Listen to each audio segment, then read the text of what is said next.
All right, what's up, guys? I'm here with the man with the plan, Kevin Lyman. Introduce yourself and what you've done. Kevin Lyman, a former producer of the band's Warped Tour, now professor at USC, and recovering from 37 years in the music business. Yeah, this is what it looks like after Warped Tour ends. If you guys wanted to know what he's up to, it is. I've pretty much gave my leg to the last summer of Warped Tour, but recovering now, and going to start focusing on taking care of myself for a little bit. For the first time, I'm sure, in a long, long time. Yeah, it was definitely a wake-up call. It happens after 24 years of doing the same 24 shit years, every 37 summer. years of shit touring. It's one of those things that we all think that the show must go on, I think, a lot. Mm-hmm. And I think that's, one of the things I've been pushing a lot with, some of the initiative I've had, that the show doesn't have to go on. We have to take care of ourselves. Yeah, and I mean, that is you're right, like, from even being on just a few tours, like, that's something very real. Like, we don't take care of ourselves because we can't. We don't. I mean, you go into a city, you have to do your show, and being the road is not the healthiest environment. I know that we've worked hard to make it better. Right.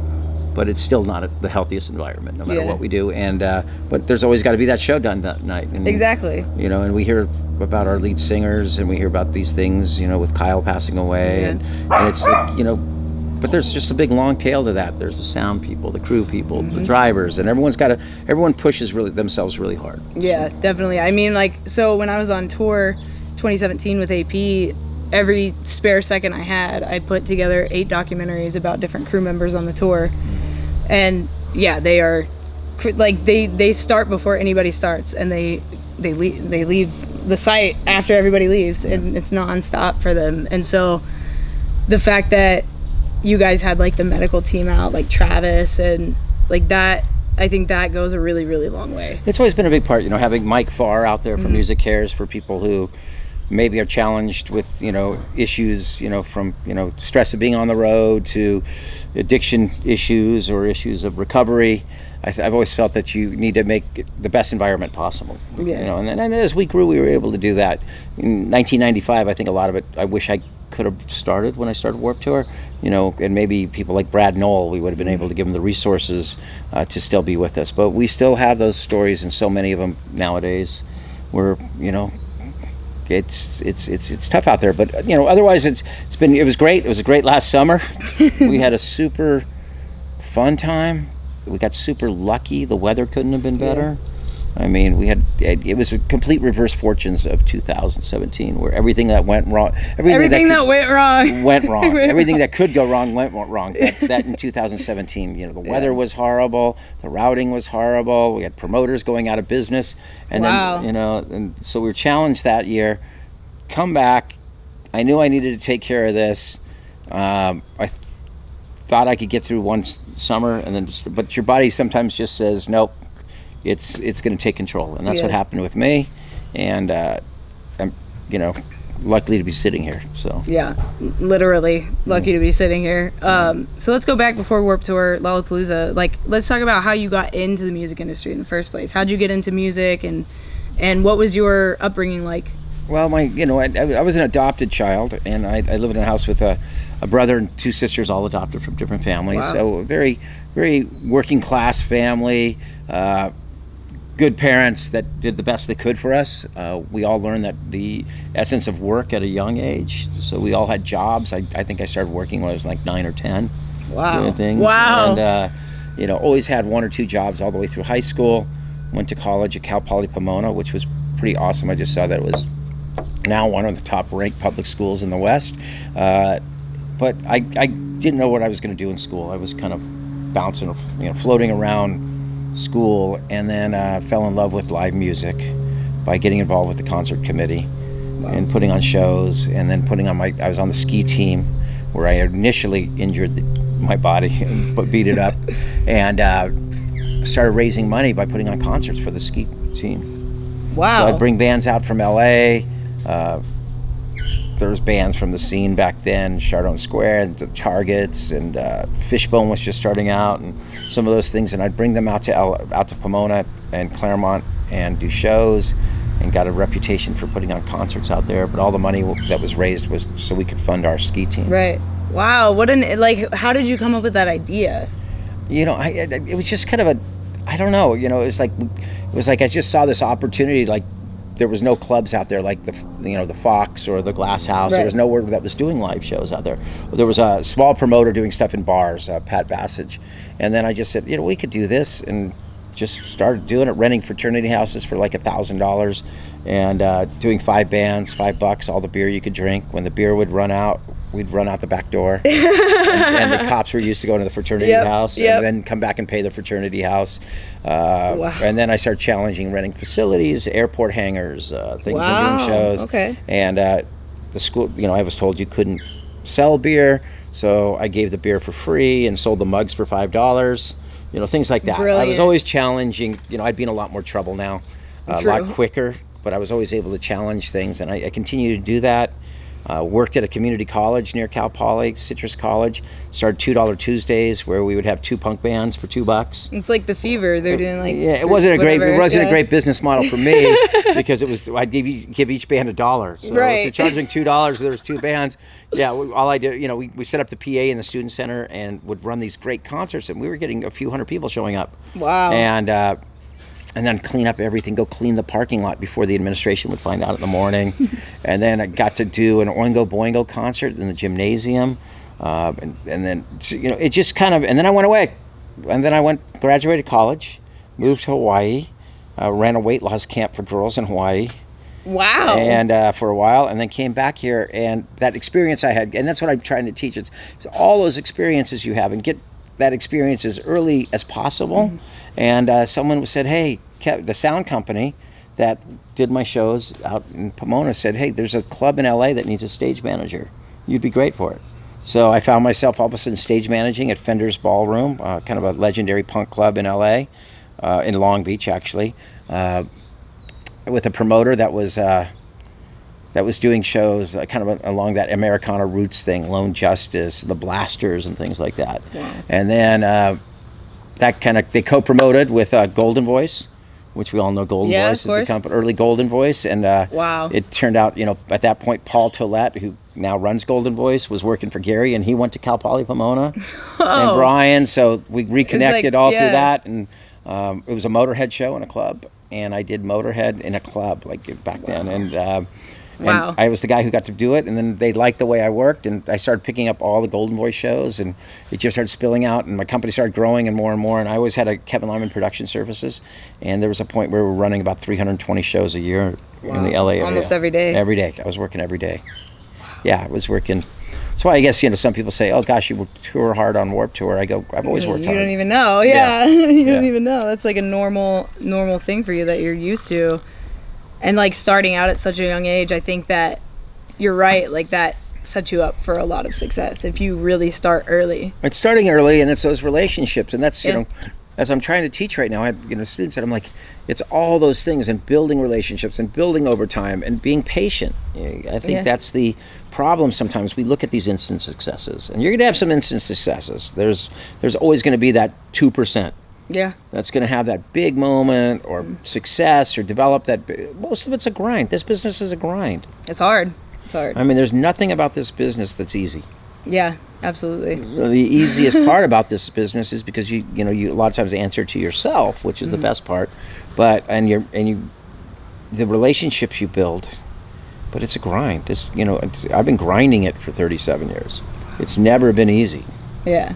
And you know, this summer was very important to me because coming off of that rough year, it was our one rough year. So I mean, if you were playing sports and you had 23-1 seasons, you know, or 22-1 at that point, and you know, everyone's going to remember you for your last thing. And I just said, screw this. I'm going to go out, put together what I think would be great, reconnect people to it, and we had our second biggest Warped Tour ever. Yeah. Wow. And once it also became, I think it was a priority for people again. Warped, kind of think people took it for granted. I completely agree with you. I think it was. I'll go next year. I'll go next year. If that band's, and then bands were touring. If my favorite band was going to be right near, I'm going to spend my money to see my favorite band. Yeah. I'm not giving. Warped lineup's not my. Even though I used to go to see everyone, now I just like this band. And like I used to go get my shirts for school at Warped Tour every summer. That was back to school so shopping. It wasn't a priority. And we made it a priority again this year by saying it's the last one. and I'm cool with it. Yeah. I mean, I have plans to do other things, but right now those other things have to do with education and philanthropy. This whole Fend movement we started on Warp this year. Yeah, I want to talk about that too, for sure. It's there's some priorities, and and to be honest, I need to. I mean, as my wife says, this is now the chance to make yourself a priority. Yep. So you're around a while, so you can actually enjoy a summer, because I've been on the road for 27 straight summers. So yeah, those first couple summers, talk about that, and before you got to Warped Tour, and how you even decided to like split off, because you were with Lollapalooza. I was with Lollapalooza. I was the first stage manager of Lollapalooza, right. And that came from doing the 320 shows a year in Los Angeles. Mm-hmm. We were doing like 6 nights of the Ramones at the Anson Ford Theater. Then we have 7 nights of Jane's Addiction at the Palladium. Back when they used to have to play every night. And it was like big shows, and then all of a sudden this opportunity. I'd never really been on the road other than little weekends with a band here or something, to go on this national tour with Lollapalooza. So that was quite an honor to get to do that. It was kind of crazy. I had no idea. It was a whole different way of touring. And some of the older touring people thought I was going to crash and burn, which I almost did. Yeah, I thought I was going to die. I almost crashed out on that first couple days of that, because I thought you could do everything. Yep. Whereas on those kind of tours, you'd have to learn how to delegate a little bit to get things done. But I pulled it back together and got to do that, and then did a couple other follow-up summers with them. And then in 1995, I just decided that it kind of was going to. It's weird that it's bookending it, that maybe it was time to get that real job, maybe be a school teacher, something like that, use that college degree I had, and then luckily was able to start the Warped Tour. And now it's weird that I'm bookending it with going into education, going maybe into what I was doing, and then probably just like I bypassed some steps on Lollapalooza, by just going out on this big tour, and now I've kind of bypassed, because I'm teaching at USC, and people are like, how did that happen? And I go, it was just... You're like, that's why you get a degree. I go, well, I get a degree, and I had to put my first resume together for my entire life. They recruited me, but there were some formalities that I had to do, and one of them was put a resume What together. did you put? Warped Tour, well, 24 years. I asked in the office, it was, and that's the thing, you look at Warped Tour, but you get known for one thing, but there's a lot of other great things we've done through the years, and brands I've got to work with and continue to work with. So, it's Warped will be fond memories, but now it's time for someone else. There's a lot of people out there that have expressed that they could do it better. Let's see what you got. And I hope they can. Yeah, I absolutely. Hope, because we had to recreate this from no one was touring this way. No one was doing these types of tours the way we did it. Yeah. Warped was done a unique way. Yeah. Agree or disagree, it lasted for 24 years. 24 years. And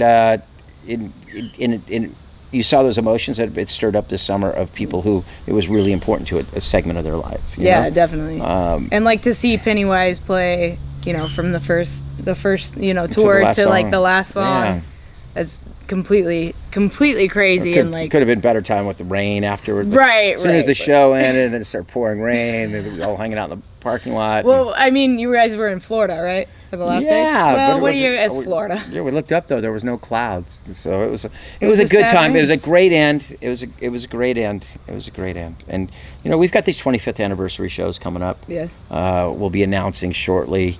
It looks like we're getting closer to. I want to have that announcement together by Halloween. Oh yeah. Oh, amazing. So like, what's the plan for that? There'll be a 2-day event on the West Coast and 2-day event on the East Coast. Okay. And the Rock and Roll Hall of Fame event in June. So we'll probably late June, we're looking at the weekend before 4th of July on the East Coast. Perfect. And we're just trying to figure out the West Coast. Yeah. Would you also consider like doing like a Texas? I think next year, the nice thing is if it went well and we still feel cool about working together and doing everything, and it went well, maybe the next year we can go to Toronto and Dallas or something. We don't have to, it's not like we have to fix it. Right. Because we were lucky enough to play over 40 cities. We played 46 or 48 cities in the U.S., and we could pick and choose. Wow. It's amazing. So how did you build the relationship with Vans? How'd you bring them into this? Well, I got known to Vans, I guess, through some of the action sports stuff I was doing. I was doing the Swatch. Makes sense. I did the Swatch Impact Tour, the Vision Skate Escape, all these events that were kind of skating and music related, and then boarding for breast cancer. I was putting on those events. So I was aware of Vans, and they were aware of me. And it was a fortuitous thing that I got a call from them to come in, and I think they wanted me to talk to me about running their amateur skate program. Wow. But then I told them about this awesome tour I'd started in 1995. Was that right after the first year, even though it wasn't extremely awesome at that point. It was awesome for the people on it, but people didn't quite know about it yet. They didn't know what it was. And because I mean, back then, like, you didn't have like YouTube advertising. No, you didn't have like TV, like MTV. Like, you know what I mean? Like, a lot of word of mouth. Yeah. And a lot of And we got to do it again. And then getting involved with Vans. It was great working with Steve Van Doren all these years. There's no one that represents a brand better. Yeah. I learned a lot from Steve. He represents that Vans brand so well, and I think in many ways I learned from him about how to represent the Warp brand. And we had to figure it out as we went. Yeah. So logistically speaking, putting on something like Warp Tour, what did that take? Like, what? Because I mean, like you said, like that was like one of the first of its kind, you know? Yeah, I mean, my production background, that was a nice thing. Yeah, definitely. Producing all these shows and everything gave me the background, kind of put the production together. The first year we kind of just had to go out there and we kind of wung it. Wung it. Is that the past tense we of wing? We completely wung it. I don't, and to think back then, and then if you ever heard anyone complain now that was on that tour, and it was interesting. You get in these little things. I mean, the other day, I don't know. I'm bored. I can't really do much right now. And watching a couple of crew guys complaining about Warped Tour, about the food or something. I don't know. And I'm like, are you fucking kidding me? It's like food's fantastic. It's so good. It's so good every day. And just hearing people whine. I go, back then we didn't have any catering. Yeah. We loaded the trucks ourselves. We had some days where there was no stage hands. Yeah. But we made it happen because we believed in it. And I got to work with a lot of great people that still remain some of my best friends. So, yeah, how does, because we talked about it a little bit on Warped Tour briefly about how the scene has changed, even from like how, like if there's beef, like how it's handled now versus how it was handled then. Well, I think, that's the problem. I think, these bands need to start taking the time to meet people and attacking each other on social media without meeting them face to face, and just assuming that what they say is who they are. Yeah, you meet them, and I always told some of these bands, some of the most vocal bands about don't get stung by that bee now. Yeah, don't you get stung by that bee. Some of the most vocal bands, about other bands, that never did maybe Warped Tour because they didn't want to tour those bands. I say you really missed out because you wanted to be a band like Anti-Flag that said, yeah, put us right before a band that maybe speaks. Let us come out there. We want people to hear us. Yeah. We want the most people to possibly hear us, because you know what? People aren't going to go through all their lives like singing "Suck My Fuck." It's not.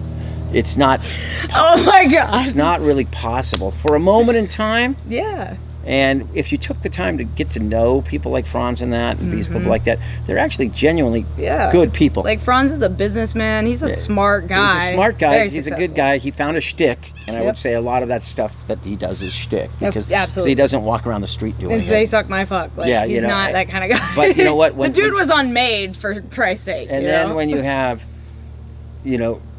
a band like Anti-Flag that's always said some very important things. Yeah. They're like, let us play right after them, because you know what? Their fans are going to hear us. Yeah. And maybe they're going to gravitate over to something else that's more meaningful. Yeah, and hear about, like the state of the government and how they oppress people. And, and that's the thing, because people don't realize that my background was always politically active. We were always involved in philanthropy. We were always throwing benefit shows in LA. We always wanted change, and I want change too. But the scene really needs to pull together. Yeah. It really needs to pull together. You guys don't get the support of big pop radio. You guys are dependent on each other. You guys really. That's what made punk. We all depended on each other. Yeah. And I think it needs to get back to that. Yeah. And I've been told that, maybe with Warped Tour gone, that'll happen. I hope so. Yeah. I don't know how Warped Tour kept it from being that. But if that's what people say, then great. Maybe I missed something there. Yeah, I mean, other than like that, like how do you think people could come together? Or how should that happen? You know, like what's the way? Because obviously social media is being willing to discuss things face to face with people. That's why I always said, anyone who had a problem with me, come meet me, come talk face to face. Exactly. The ones who did, usually could find some sort of common ground. We may agree to disagree on a couple things, but then I always say, put yourself in my shoes when you're making those decisions at such a rapid fire pace that you don't really get to think about them. Yeah. You know, you've been out on the tour. You see how quickly we make decisions out there because we have to. You have to. Like when it's raining, like that's like critical time. And was there a couple decisions, maybe if I had time to go sit for a few hours or something, maybe I wouldn't have made. Yeah. But you learn from those and you move on. You know, people will go back to certain instances on Warped Tour over a 24-year and pick one or two little things. Yeah. But then I say, put yourself in my shoes. On that date, what would you have done? Yeah, if you were dealing with storms coming at your venues, 10,000 people, lightning, someone's asking you this. You got people, it's just, and then you're being asked by people that you respected to, let an artist play a set that didn't go down with other artists, but then those artists didn't give me the respect to come talk to me about it face to face. And it's all of a sudden on social media, it gets blown out of proportion. Yeah. To some people, it was very life and death, but it wasn't in the whole realm of it. But if we sit and talk about it, and you know what? I probably looking back at it, there's a few decisions that if I had the time and the ability. Definitely. We don't get to take it to a boardroom. We don't get to ponder it. You are the boardroom. And I am the boardroom. I mean, and I'm watching a difference as I move into the world of academics, where they think about things. They have committees on every decision. Yeah. So you have to go through like a process.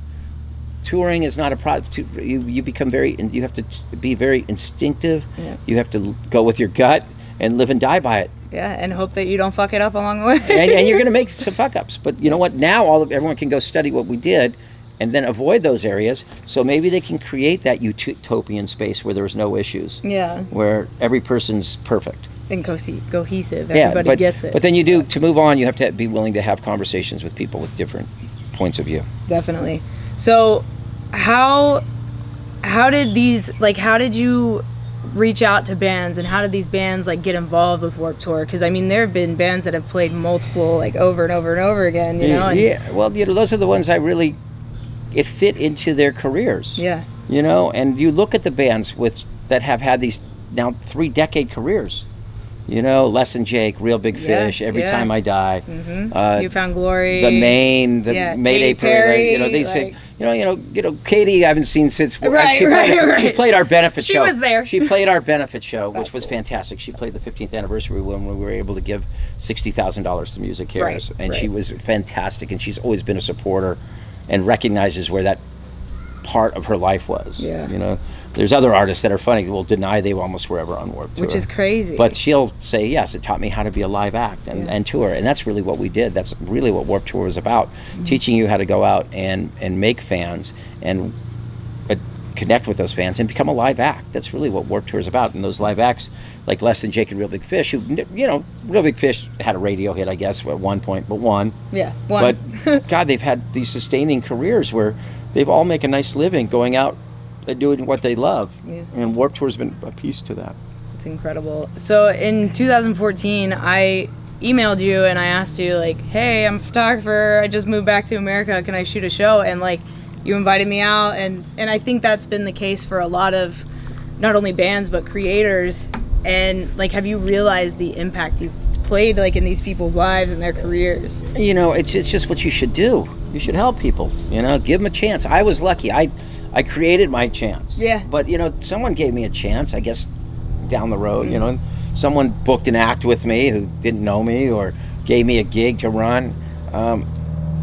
We should be all educators, and that's what we should do, is try to pass that opportunity on.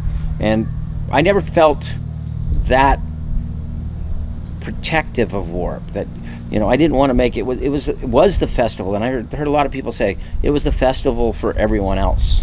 It was, because it was the festival for the Warped Tour was, and wasn't hard for me to send an email. Come on down. Leave you a pass. Shoot. Be respectful. Yeah. Now, when people started taking advantage of everything of our generosity, Yep. that's why we had to start screening press again, because Oh, yeah. I was giving away thousands of tickets to people who I thought were legitimately, because it started out with people with really good intentions, but with every good intention comes a group that will exploit that. Absolutely. And that's why, and I heard people complaining that, oh, after 3 years they won't give me a photo pass. Well, it's not for any reason just to be mean to you. It was like, we saw that your careers were not progressing.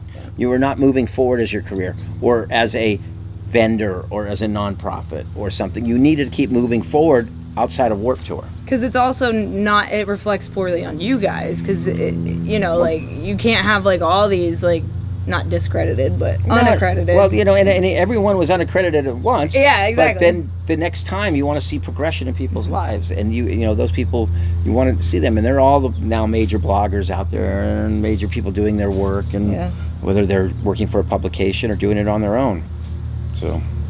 So, like, tell me about times, have you been, like, screwed over? Have people taken advantage of you? Oh, my wife will say I've been taken advantage of all my life, but I haven't. Yeah. Because you know what? I feel very lucky. I wasn't, despite what a lot of people will think, I wasn't driven by finances. I had to make financial sense to this. Yeah. I had to make it, there is a business to run, especially when you're running a, $20 million a year project. Yeah. You have to be fiscally responsible. And then you have to be fiscally responsible to your family, and you have to be fiscally to your employees, so you can make sure they get a check and the cashes each week. But the Brett Gurewitz said it. Somebody says, we're allowed to prosper within our scene because we don't take advantage of it. Yeah. And I don't think I ever felt like I took advantage of this scene. I feel like I gave back as much as I took, and maybe more, gave back more. Because 90% of the things we did on Warped Tour were not about making money. Right. If you've been out on the tour, it's very, everyone's driven by the music and the grind. And the grind and the work, and we pump back into by supporting the nonprofits and things. So there'll be people and would watch us and say, oh no, but there was this vision. But if it was so easy, I think there would have been a lot more people duplicating things Warped Tour. And they could have. And a few people tried, Yeah. but they never did it more than 1 year or part of a year. Some people didn't make it through a year because it's tricky to navigate those kind of things with the ticket fees and the taxes and the increased costs and everything. We're not talking artists need to make a living; they need to make money going out on the road, but the security companies, everyone's staging, everything's catering. costing more, and you'd book a tour and then we'd have gas prices go up 2 or 3, Wow, one year we went, think about one year that. we went, and this year it went up like 50 cents, which wasn't impossible to deal with, but a couple years ago we went up $2 from when we started the tour, and that $2 a gallon. Doesn't seem like a lot, but when you're running trucks, buses, generators, it's a couple $100,000 just of gas. And just going up. Wow. So it's been good. We've been able to make it work, and hopefully, like I say, I want to see what other people are going to do. Yeah, I heard there was a great Riot Fest this year. Yeah, absolutely. I heard it was a fantastic tour. I watched it from afar. I wish I could have been there. I was thinking about going on a plane at one point, but this setback didn't allow that. I think they're doing a great job, but it works well in Chicago. But who's going to make something that works well in Phoenix? Or I'm hoping people they'll figure it out. It's hot as hell in Phoenix, guys. Let me make sure this is still going. Oh. Yes, sir. Oh yeah, we good. Alright. Yeah, I think it kicked off for a sec, but we're good. Alright. Okay. So then you got Monster involved in Warped Tour and brought in like Monster Water and like how did that come about? Because they don't have Monster Water. It's like a Warped Tour thing. That was early on when I met Mark Hall. There was Hanson's energy drink was his drink. There was a drink before Monster, and it was in a green narrow can, Hanson's Energy, and he was launching Monster, and I was talking to him about freestyle motocross because I was starting to bring that on Warped Tour, and I wanted him to sponsor that, and he's going, why should I sponsor that? I'll just sponsor the riders. And I'm going, look, you should support music. And he said, well, I want everyone to be drinking my product all the time. Yeah. And I said, that's impossible. Yeah, you're like, we can't. I said, you can't drink. Even back then, you didn't need to, it's, and I have nothing problem with Monster. I'll drink one, but it's like, a replacement for coffee for someone. Right. Or a pick-me-up in the afternoon. But it's not something you can drink all the time. So I said, why don't you put your water in cans? You'll get the same branding. You'll get even more because people will be drinking it all the time. And that's where Monster Water came from. And now if you see any athlete from NASCAR to Supercross to both in Rockstar and Monster, 95% of the time they're going to be drinking water. It's amazing. And it makes sense. And it works so perfectly. And all the fans always think like, I can't believe they're just drinking Monster on stage. Yeah. So and it was very helpful for us because as we know, we needed water. And that water is a line item cost that we have to pay for every day. Wow. Yeah, it's some like kid the was details. bagging me. Some kid who worked on Work for the other day was bagging me because he says, you gave us water that tastes like pennies.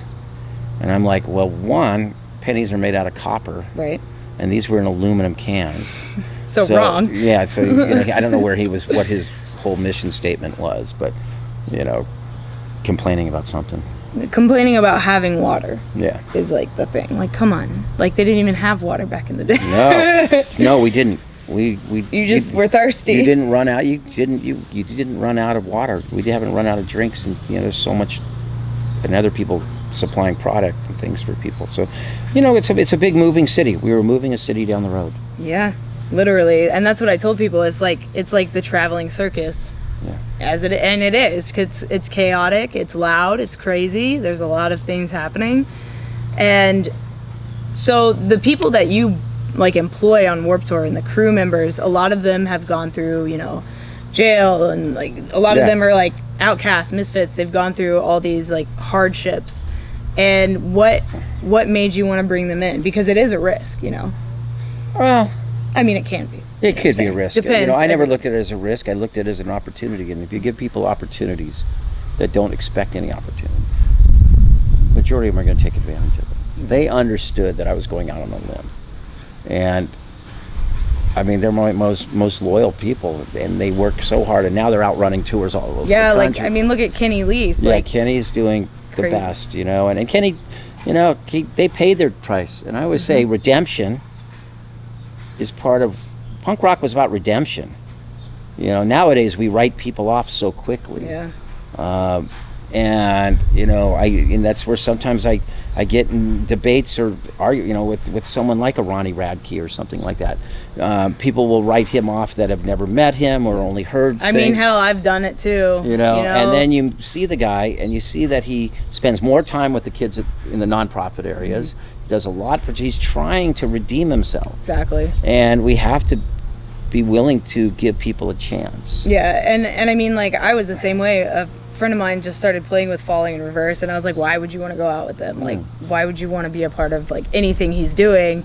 And then he goes on the tour, comes back, and he's totally unlike everything he says. And he's worked really hard at it, and it's having the support of people like Brett Gurewitz and myself, and people that that we've seen it, that you could redeem people. There's some people that can't be redeemed. Right.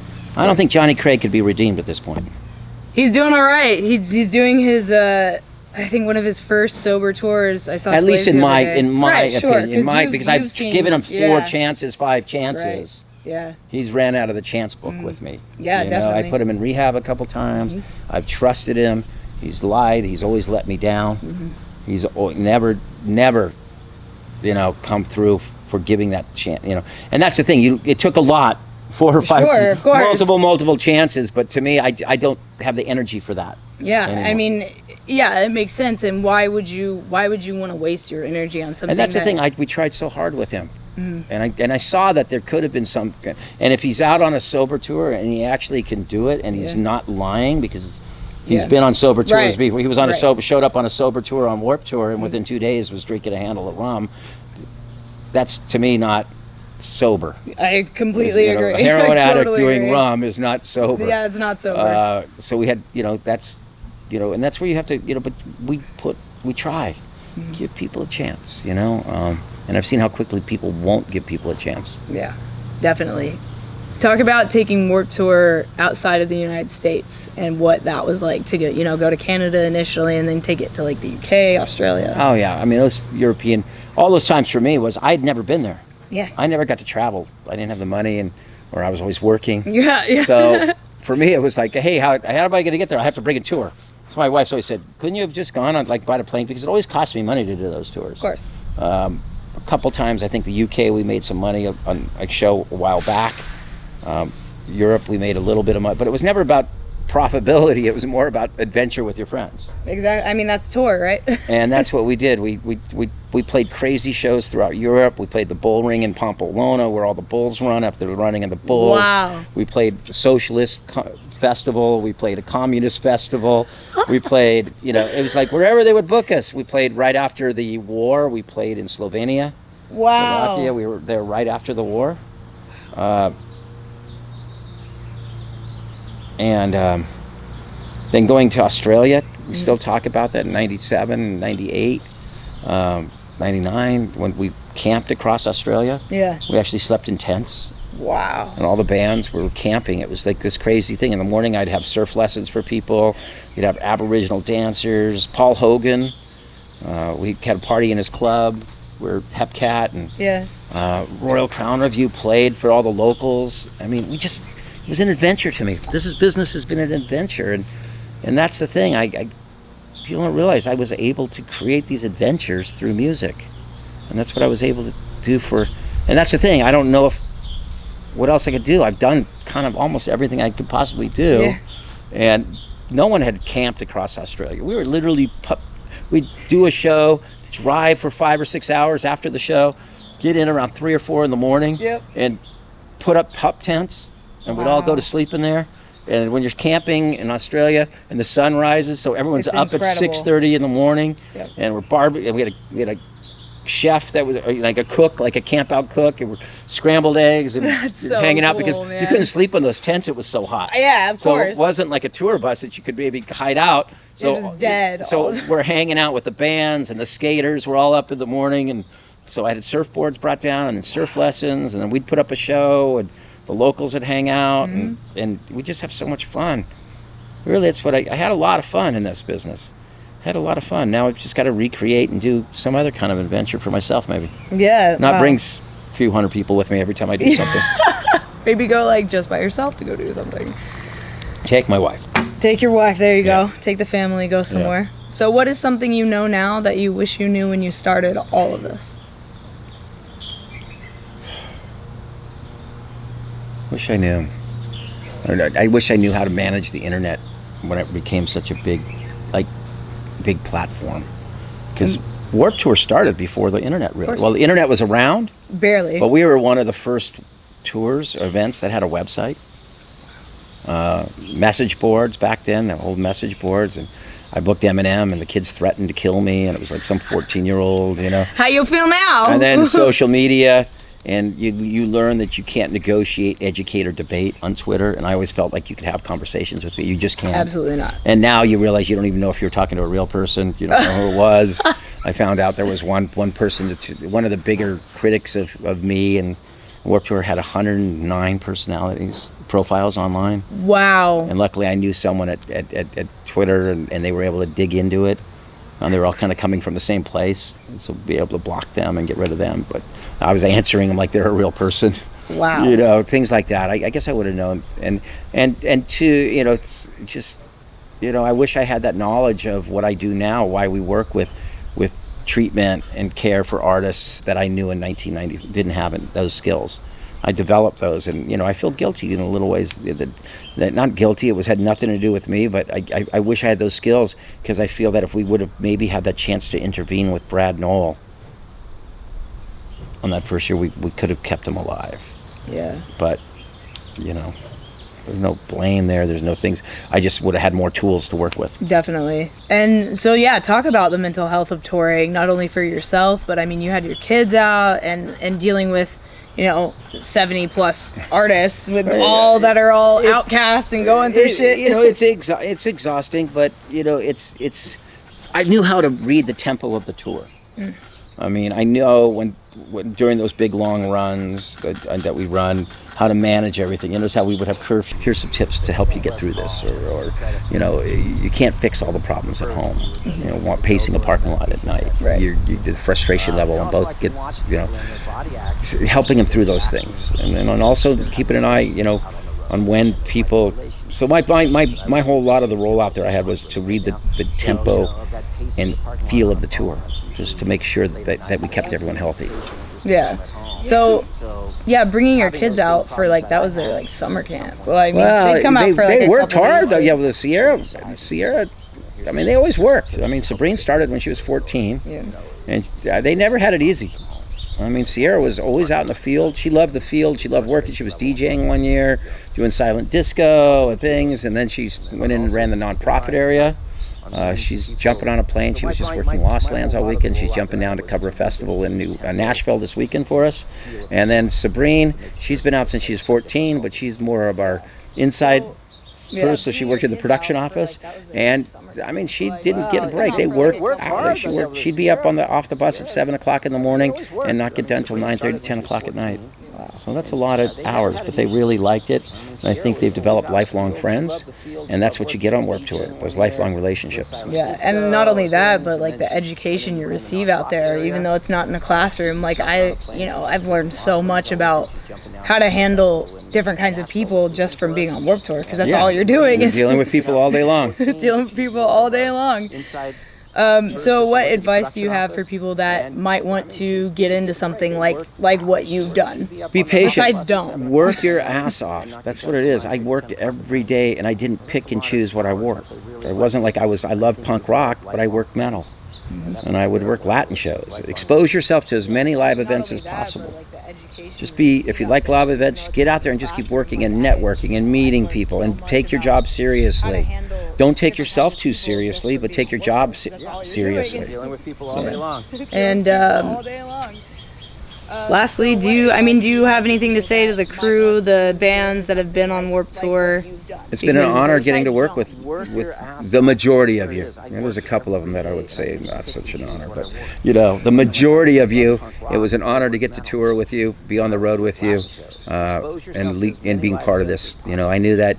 You know, you needed that support, because, you know, that was the coolest thing. We had a lot of support of those bands early on, like NoFX and Bad Religion and Pennywise, and Less Than Jake and Real Big Fish, and there, you know, and it just kept moving on, you know, and you know, bands like The Used coming back this year, and watching the main and Mayday Parade grow from bands that were selling CDs in the parking lot and things to the main stage on Warped Tour, or the Journey stage, to watch their paths and to see where they're going. It'll be great to see where they go in the future. Yeah, and obviously from a fan to you, thank you for creating something like this, and I'm sure you never saw it.